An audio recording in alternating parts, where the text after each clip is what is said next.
आतंकी का बात हो रही है सिम कार्ड्स की कि कैसे सेलफोन के जरिए ब्लास्ट कराए जाते हैं और बच निकला जाता है।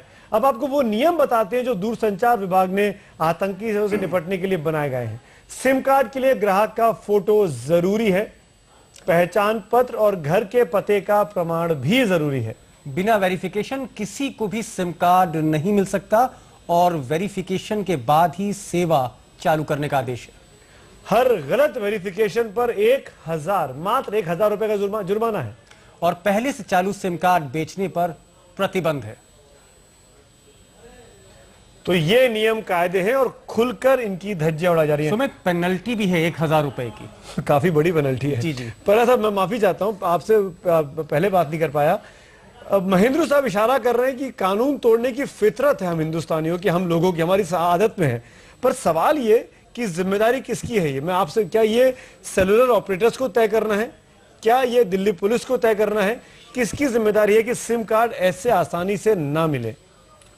आप सुनकर हैरान हो जाएंगे, पुलिस के पास कोई पावर नहीं है इस मामले में।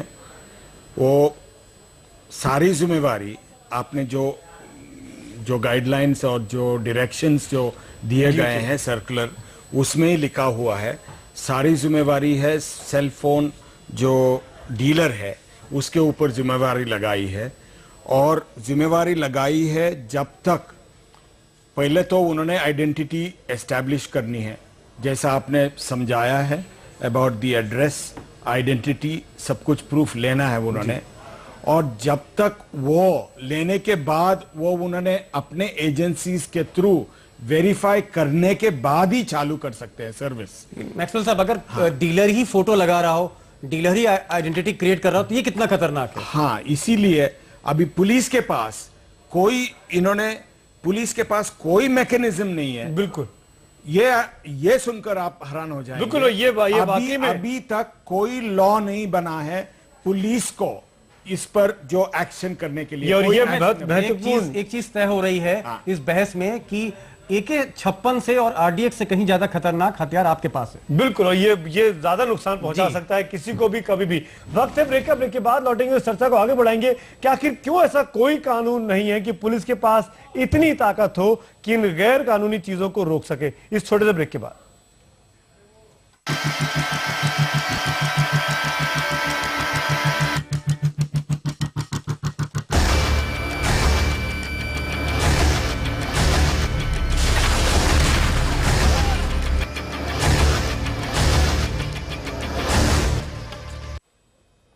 आज तक में आपका एक बार फिर स्वागत है। बात हो रही है छोटे से सिम कार्ड की जो आपके लिए, समाज के लिए, देश के लिए खतरनाक साबित हो रहा है।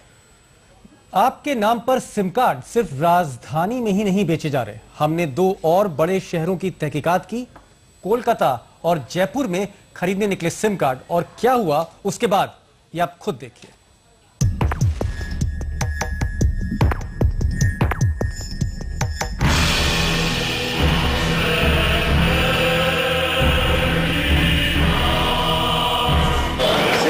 कौन सा नंबर चाहिए आपको? क्या प्लान है? तो बात है। बच्चे की दादी लगा लो।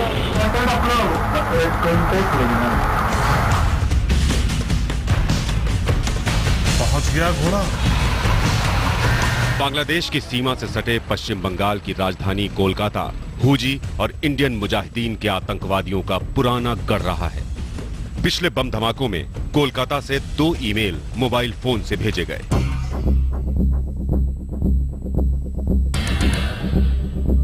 आतंकियों के गढ़ होने के बावजूद पश्चिम बंगाल में बिना आईडी और रेजिडेंस प्रूफ के धड़ल्ले से सिम बेचे जा रहे हैं।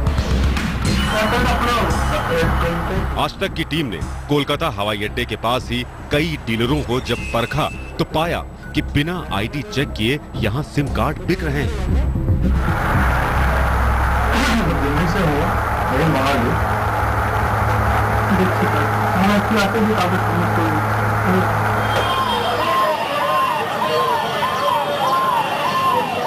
साल 2008 में जयपुर में भी जोरदार बम धमाका हुआ था। ये 40 रुपए का सिम है, 50 का हो। लेकिन यहाँ भी नियमों को ताक पर रखकर सिम कार्ड बेचे जा रहे हैं। तो इसमें जरूरी नहीं कि अपने होना चाहिए आईडी किसी की भी हो, किसी की हो ना। मेरा शाम ये मैच हो, मुझे शाम तो मैच करा दिया, इसलिए मतलब मेरा नहीं है, इसलिए करा मैं। कोई बात नहीं, शाम तो मतलब ये इसमें क्या है, इसलिए शाम आना वही होना चाहिए। मेरा आईडी नहीं है, इसलिए करा था मैं। भाई का है शाम को नहीं, शाम थोड़ा बहुत बाकी गाड़ी नहीं है, बाकी कोई दिक्कत नहीं है। 24 घंटे बाद फोन करता। हकीकत तो ये है कि चंद पैसों के लालच में डीलर ग्राहकों से आईडी तो दूर फोटो भी नहीं लेते। वो फॉर्म पर अपने पास रखी गई ढेरों फोटो में से कोई भी फोटो लगाकर सिम चालू करा देते हैं।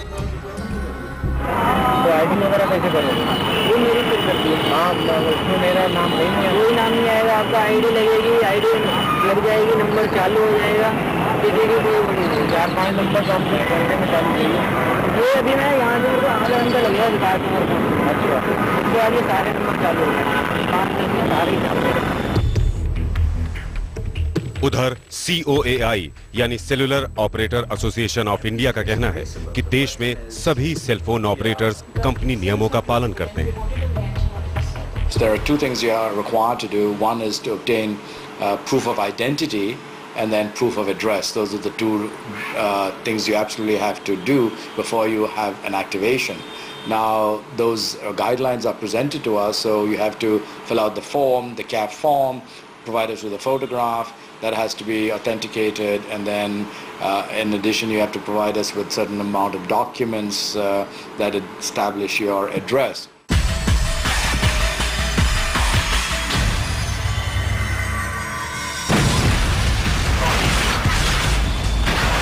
बहरहाल COAI जो भी कहे, सच यही है कि आतंक के इस दौर में हथियार बने सिम और मोबाइल का गलत इस्तेमाल जारी है। दिल्ली से ऋचा रावत, कोलकाता से अर्जुन चटर्जी के साथ शरद कुमार, जयपुर आज तक। तो देखा आपने, दिल्ली, जयपुर, कोलकाता यानी हर जगह पर यह घोटाला चल रहा है। आज तक का यह बड़ा खुलासा आगे भी जारी रहेगा। वक्त है ब्रेक का। ब्रेक के बाद आपको दिखाएंगे मुंबई का हाल और बात करेंगे वहां के joint CP crime Himanshu Roy से, इस छोटे से ब्रेक के बाद।